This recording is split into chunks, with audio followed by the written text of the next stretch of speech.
Az və dəyərli izləyicilər, çoxdandır ki video çəkmirəm. Bugün Ərsal Ocağı'nın Aksuka kəndindəyəm. Qaynım inşallah həqiqi hərbi xidmətə çağırılıb. Çünki qaynıma baxanlar indi deyəcəklər ki, niyə görə belə gec gedir. Vaxtilə qaynımın səhhətində yaranan müəyyən problemlər var idi. Şükürlər olsun Allah müalicə aldı və müalicədən də sonra hərbi xidmətə çağırıldı. İnşallah qaynım bir neçə gündən sonra gedir. Bu günlər onu yığıncaqdır, əskər getdi yığıncaqdır.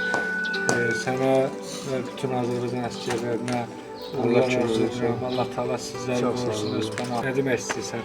İnşallah canınızı sağ olasın, Allah kömək olsun. Və arxamızda da durduğumuz Azərbaycan Üsrəyli bayrağıdır. Arzum budur ki, Azərbaycan Üsrəyli bayrağı inşallah Şərqi Zəngəzurda, Cənubi Azərbaycanda və Dağıstanda, ümumiyyətlə Gürcüstanda olan bütün Azərbaycanlılar inşallah gün o gün olsun, vaxt olsun birləşsinlər.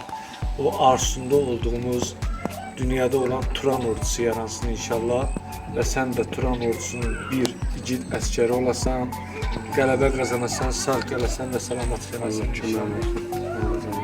Maç edeyim sənə.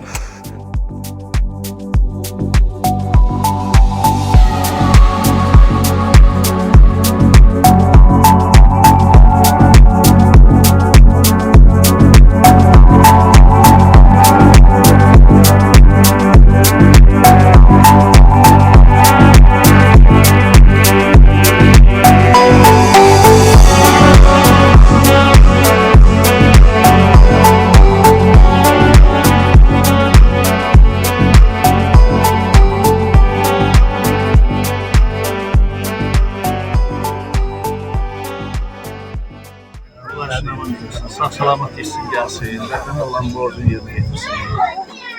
Amin. Borcu da yerine getirmeye Allah aşkına versin. Çok sağ ol. Allah aşkına versin. Bölümde devamlı. Çok sağ ol. Müəllim buyur.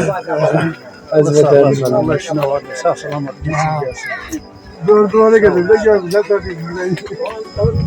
Allah aşkına versin. Sağ salamat etsin. Sağ ol. Ne oldu? Kardeş tezlerle bura maşallah. Anca danışsın, indi çiçən və xeyir dua ver. Sağ salamat gelsin gelsin. Ağlı başında. Vətənimizə xidmət eləsin. Sağ salamat gelsin. Toyunu görək inşallah. Toyunda yiyəcək. Amin inşallah. Sıra gəl. Çok sağ ol. Takdirde salamat gelsin. Allah bu yanında gel. Çok sağ ol. Allah köməkdir. Hasan. Sağ olasın. Yağı. Abi. Hemen bir daha xeyir dua verin de sen.